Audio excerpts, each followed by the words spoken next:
পুৰি ভিতৰলৈ সোমাইছোঁ, ভিতৰলৈ সোমোৱা দৰ্জাৰ লগতে মোৰ কুঁৱা এটা আছে। কুকুৰ আমাৰ যোনটো মনোক্লেট কোবৰা বুলি কয় ইংৰাজী, বহুত হাইলি ভেলুৱাছ নেবা এইটো।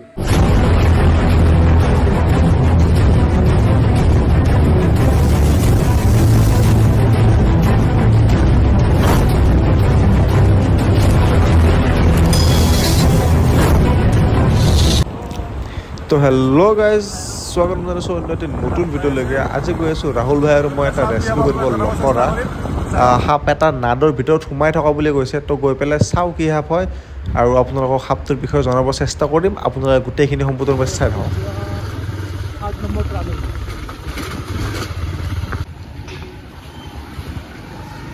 মানে আপোনাৰ ইয়াত মানুহ আহিছিলে ন, গাইজ জাষ্ট আমি আহি পাইছোঁ আৰু কি সাপ আপোনাক জনাম। তো আমি আহি পাইছোঁ, এতিয়া ৰুমত আছে আজি ৰাহুল ভাই তো ৰেস্কিউ কৰি আছোঁ। আমি চাই দিয়ক।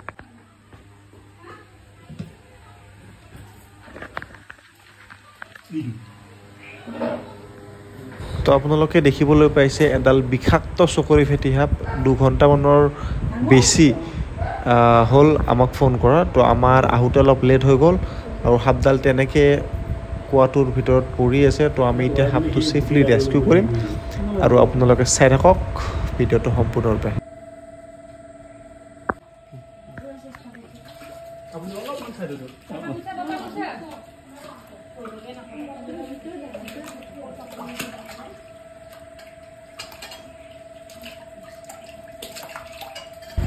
তো আপোনালোকে দেখিবলৈ পাইছে এডাল চকৰি ফেটি সাপ। ইয়াৰ ইংৰাজী নাম হৈছে মনোক্লেট কোবৰা আৰু সাপডাল বহুত বেছি এগ্ৰেছিভ হৈ আছিলে। 2-3 ঘণ্টামান তেনেকৈ কুৱাটোৰ ভিতৰতে পৰি আছিলে। আপোনালোকে চাওক ইমান বেছি এগ্ৰেছিভ।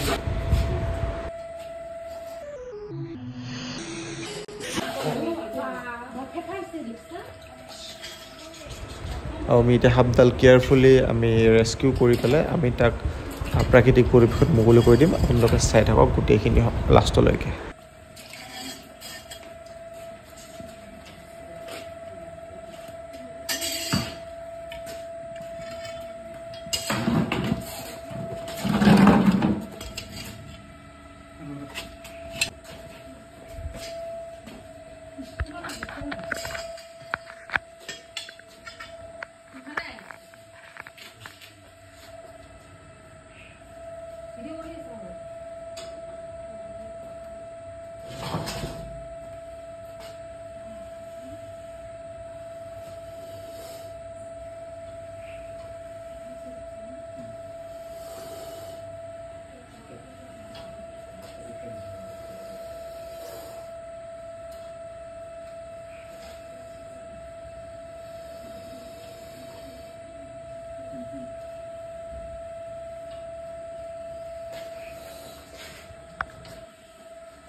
আমাৰ যোনটো মনোক্লেট কোবৰা বুলি কয় ইংৰাজী, বহুত হাইলি ভেলুৱাছ নেবা এইটো।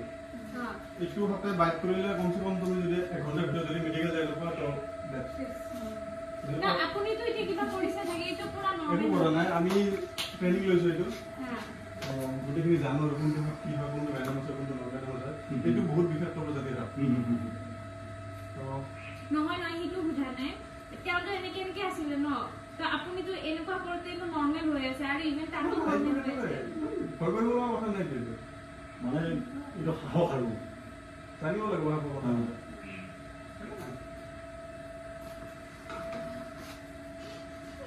জাষ্ট আমি সাপটো ৰেস্কিউ কৰিলোঁ। খুৰাজনৰ ঘৰতে সাপটো আছিলে। সাপটো একচুৱেলি মোৰ মানে এটা কুকুৰ আছে, কুকুৰটো মই পেচাব কৰিবৰ কাৰণে আনিছিলোঁ। তো কুকুৰটো পেচাব কৰি ভিতৰলৈ সোমাইছোঁ, ভিতৰলৈ সোমোৱা দৰ্জাৰ লগতে মোৰ কুঁৱা এটা আছে।